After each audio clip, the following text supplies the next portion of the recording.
We think it's going to be an interesting 2012. I don't think any of us right now can fully anticipate what the year is going to bring. You know, there's economic crises around the world. It'll affect banking. It's going to affect credit to the brands we deal with, particularly here in Europe. And we don't know how it's really going to impact the American stock market. The stock market rise and fall directly affects our business.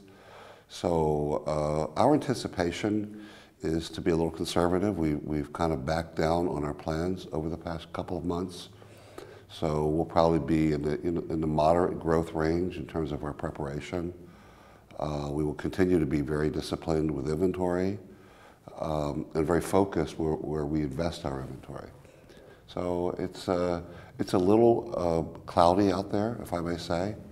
I've been in Europe now for a couple of days here for the men's market, and I sense a degree of concern, particularly from the Italian vendors. And so they're kind of playing their cards the same way we're playing ours. I think if there's an opportunity, and if business feels like it's going to maintain itself and open up a little bit, we'll be quite pleased to continue to reinvest more aggressively. But right now, I would say we're going to play this moderately and keep our inventories conservative and have a lot of communication with our brand partners. We're forecasting an increase for sure.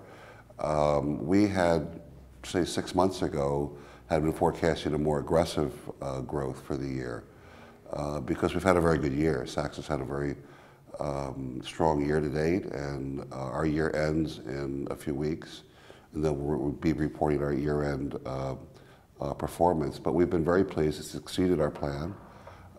We've had very nice performance across most categories, and came out of a solid December business. So we're feeling, we felt very good about business, and we haven't seen an overall slowdown. We've seen slowdowns in certain categories.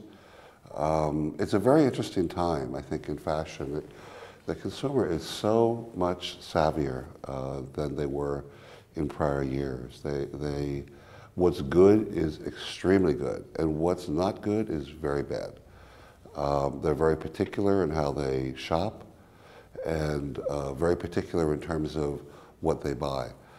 And they're savvy because they'll mix their wardrobe and they'll shop their closet more than they ever have. So we've just got to be very right on in terms of our investments. We've got to be very right on in terms of our service. This is a client whose service expectations have zoomed. As the internet has grown and continues to grow with great strength in the States, that's almost a no-service environment. So the folks who shop online realize that it's not a service environment. So when they come into a store today, their service expectations are, quite frankly, extraordinary. And we need to be extraordinary in our attention to it. We started our year, quite frankly, with a rallying call this past year of customer centricity. Service, attention to detail, attention to individual customers, and a way to make a big store like Saks feel like a small store and a small store shopping experience to these clients. And we've worked very hard at it. I mean, we've got initiatives all across the company, identifying key customers, working with them directly, having the buyers communicate with them individually while they're in the market, knowing their wants and needs, having our own client books, buyers having their own client books for top clients around the country. So it's very personal, it's very one-on-one, it's very hands-on. And we know that if we do that well, we have a better chance of getting a greater share of their wallet. But quite frankly, it's a lot of work. It's really hard. And we also need to have our brand partners really think, what does that mean to them? What does customer centricity mean to a luxury brand? And how can they help us get closer to our customers? And we have a number of brands that we've worked very closely with in the States who've kind of picked up this rallying call and are working very closely with us on, serving individual client needs. Very great attention to our individual stores, training, all service elements have become extremely important. So as we look at our customer with a great deal of customer centricity, I guess we urge the luxury brands to look at your customers, who are your retail accounts, wholesale accounts, I mean, with a customer centricity approach that's different than anything you've ever done before. The customers expect a level of attention that they deserve, quite frankly, and is beyond what we've been able to provide them in the past. The people who have money still have a lot of money.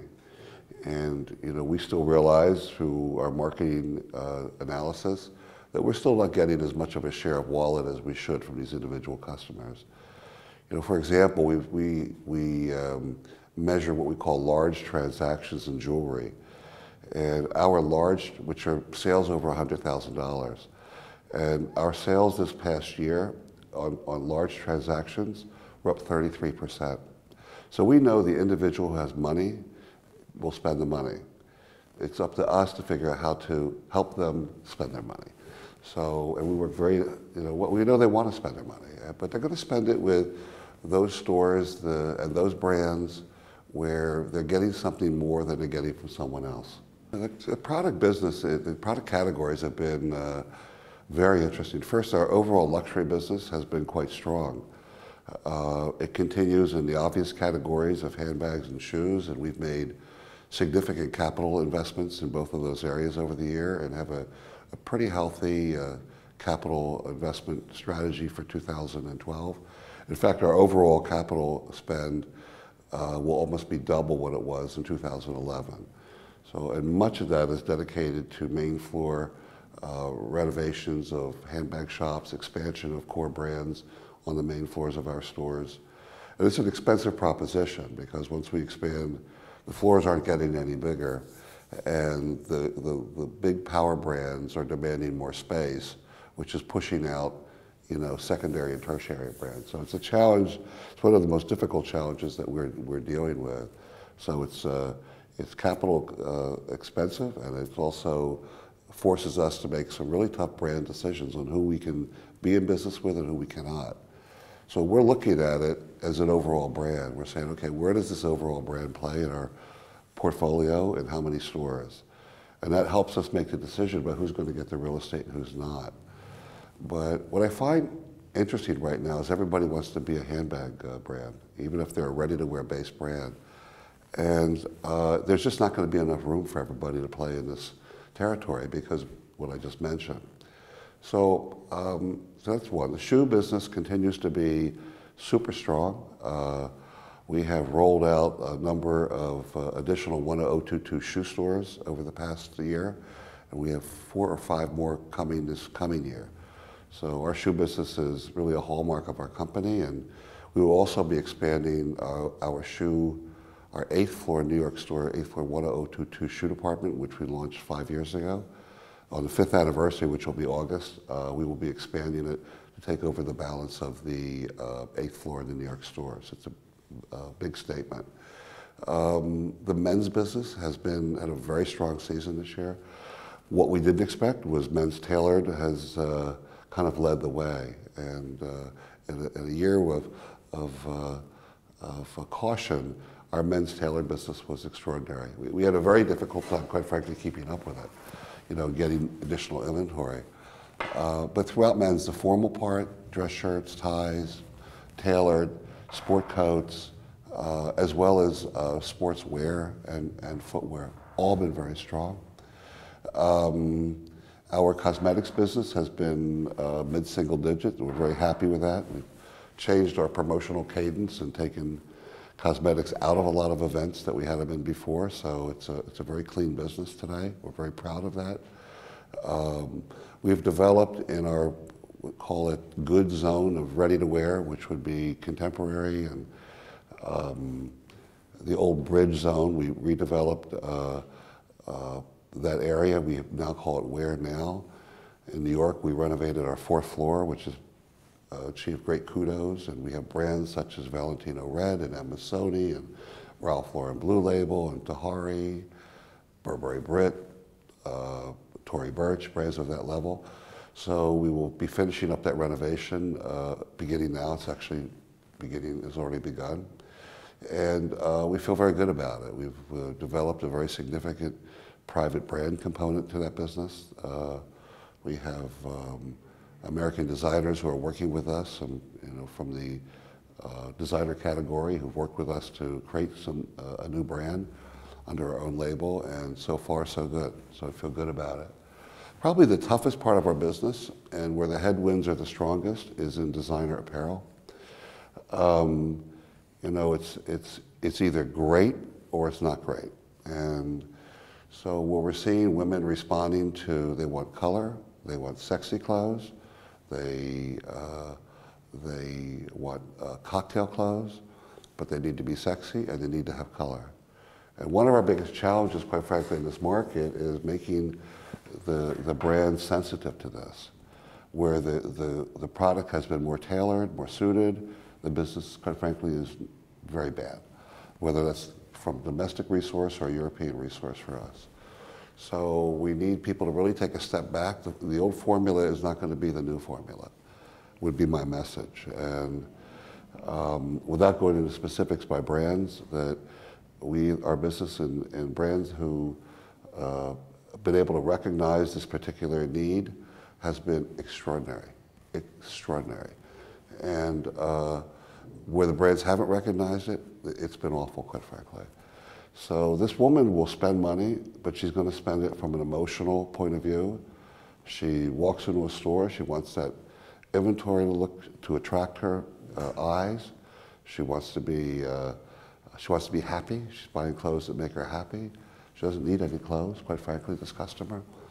And the clothes are very expensive. And quite frankly, they're getting more expensive. The brands who've recognized that and have been able to, say, within their collection, distort categories or classifications of product and distort it in a way that we can buy into it in a very meaningful way and make a major statement of clothes that I'm speaking about, have done super well. There's also a great need for cocktail. This year, as we walk the floors in the fourth quarter and in the third quarter, tremendous void of cocktail. I mean, it's probably a couple % of our overall business. I mean cocktail within the offer of brands, not cocktail as a standalone statement. And for those who've been able to kind of attack that, again, their business is fantastic.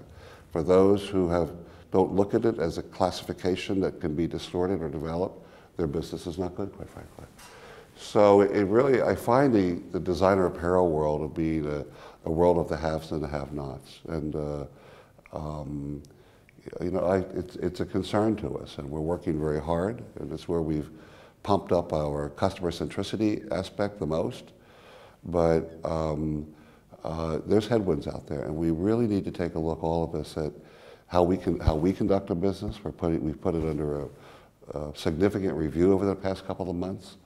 We're making very tough decisions in terms of where our inventories are going to be. We're not going to increase our inventories in a dramatic way, so we're running very disciplined inventories.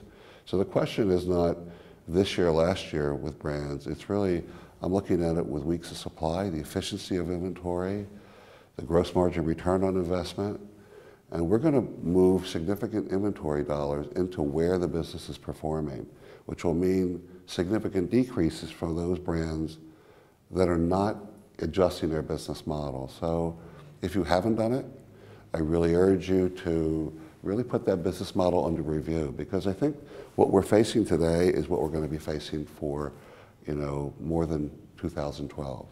A very savvy customer, looking for great service, looking for emotional product, and product that really fits her lifestyle. So, and she wants value. I mean, she appreciates quality and she appreciates design, but she wants a price-value relationship. My sense is we're going to be assuming our customers are going to will be looking for price decreases this coming year because of the euro relationship to the dollar. We haven't seen that yet in the men's market. I guess maybe when the euro goes down, the prices just go up a little less.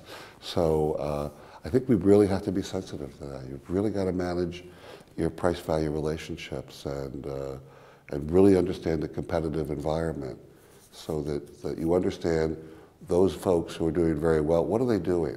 How are they doing it better? You know, why is the customer responding better to their products? So I do think it's going to be an interesting 2012. I look forward to it, as I do every year. You know, we close the book on one year and boom, we're out the door running for the next year. That's just the way our business is. So I do, but I think it's going to be interesting, and I think it's going to be a great learning year. And I just think we all have to do our homework a lot better as we go forward. So I wish you all great success, and I hope you have a fantastic 2012. And from all of us at Saks, I want to thank you for your amazing partnership and how we collaborate together. So thank you.